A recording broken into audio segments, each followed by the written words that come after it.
Rick and Susan Wamsley appeared to live the ideal life.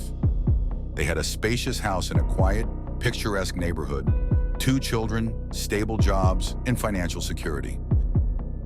But the perfect facade of their life hid dark secrets, secrets that unraveled on a chilling night after an unsettling 911 call brought police to their doorstep.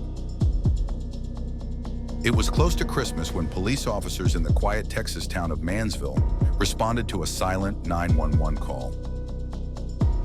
Arriving at the Wamsley residence, officers found the garage doors open and a side door unlocked. Inside, a gruesome discovery awaited. Rick and Susan had been brutally murdered. The chilling scene told a story of violence. And investigators determined that the crime had occurred hours before the 911 call was made. A love story begins. Rick and Susan's story started in high school in Oklahoma during the 1970s. Although they weren't high school sweethearts, they became good friends. Later, while Rick pursued studies at Oklahoma State University and Susan attended a Christian college, their connection deepened, turning into a romance that promised a bright future. The pair shared dreams of building a life together, creating a family, and growing old side by side. In 1978, they married, and within a few years, they had 2 children. Their daughter Sarah was born first, followed by Andrew 6 years later. Rick built a successful career as an accountant in the oil and gas industry, a profession that demanded frequent relocations. The family finally settled in Fort Worth, Texas, a vibrant yet close-knit community by the Trinity River. By 2003, the Wamsleys were comfortably situated in an affluent Mansville neighborhood, roughly 20 miles from Fort Worth. Rick operated his accounting practice from home, while Susan dedicated her time to managing the household. That summer, they celebrated their 25th wedding anniversary, surrounded by friends and family. With Christmas approaching, Susan enthusiastically decorated their home, filling it with holiday cheer. No one could have imagined that this joy would soon be replaced by tragedy. The silent 911 call. On the night of December 11th, 2003, at precisely 11:41 p.m., a 911 operator received a call from the Wamsley residence. No one spoke on the line. Concerned, dispatchers sent a patrol car to investigate. Officers arrived to find an unsettling scene. Both garage doors were open, and a side door stood ajar. They entered cautiously, their flashlights slicing through the darkness. Inside, they discovered a horrifying sight. Susan's lifeless body was slumped on the living room couch, while Rick's was sprawled near the foyer. Paramedics pronounced both victims dead at the scene. Investigators noted signs of a brutal attack. Blood evidence and the positions of the bodies indicated that the couple had fought fiercely before succumbing to their injuries. Autopsies revealed the harrowing details.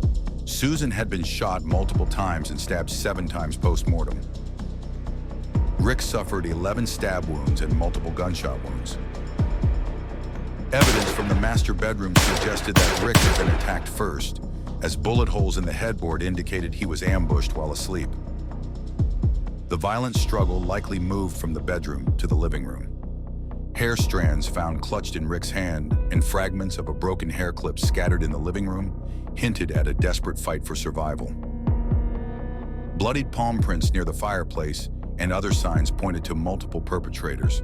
However, there were no signs of forced entry or robbery, a detail that raised chilling questions about the crime's motive. Family strains beneath the surface. Despite their seemingly perfect life, the Wamsley family had its share of tension.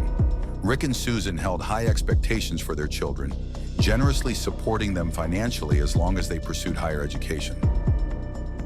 While Sarah moved out, married, and started her own family, Andrew remained at home, enjoying the comforts his parents provided. Rick and Susan gifted him a white Mustang and a generous allowance, but their support came with conditions. Unbeknownst to his parents, Andrew had dropped out of college. When they discovered this, they cut off his financial support, sparking conflict. Andrew spent most of his time at a local pancake house where he met Chelsea Richardson. Chelsea, an energetic 19-year-old, quickly became Andrew's closest companion, and the two were soon inseparable. Chelsea's presence in Andrew's life caused tension in the family. Rick and Susan disapproved of her background and influence on their son. Chelsea, who had faced personal struggles, lived in a modest home with her mother in Fort Worth. Despite the family's disapproval, Andrew grew increasingly attached to her. A grim morning, at 4 a.m. on December 12th, detectives informed Sarah of her parents' deaths. Andrew, however, was nowhere to be found. By morning, a media alert was issued, and later that day, Andrew arrived at the crime scene accompanied by Chelsea. Both claimed to have spent the previous night at Chelsea's home and cooperated with investigators. Andrew's hands bore fresh scratches, which he attributed to working with tools. Chelsea corroborated his alibi, stating they had stayed in together. As detectives probed deeper, the investigation revealed troubling details about Andrew and Chelsea's relationship. Months earlier, Rick and Susan had reported being shot at while driving their Jeep. Though they suspected Andrew's involvement, they chose not to pursue the matter. This incident, coupled with Andrew's growing discontent, painted a darker picture of the family dynamics. The breakthrough. The case took a dramatic turn when detectives focused on Chelsea's inner circle, particularly her best friend, Susana Toledano. When Susana voluntarily provided a DNA sample, it matched the hair found in Rick's hand in the broken hair clip. Faced with mounting evidence, Susana confessed her role in the crime and implicated Andrew and Chelsea. According to Susana, the three had plotted the murders to gain access to Rick and Susan's wealth.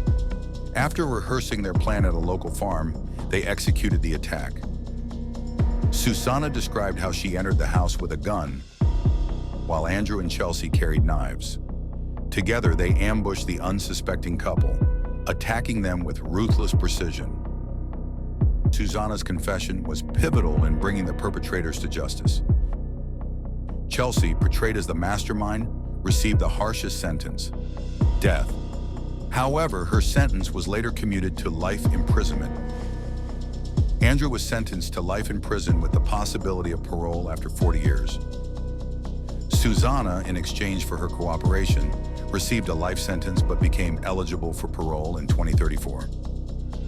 The Wamsley case sent shockwaves through the community, a haunting reminder that even the most picture-perfect lives can harbor dark secrets. The tragedy left a family shattered and a quiet town forever scarred.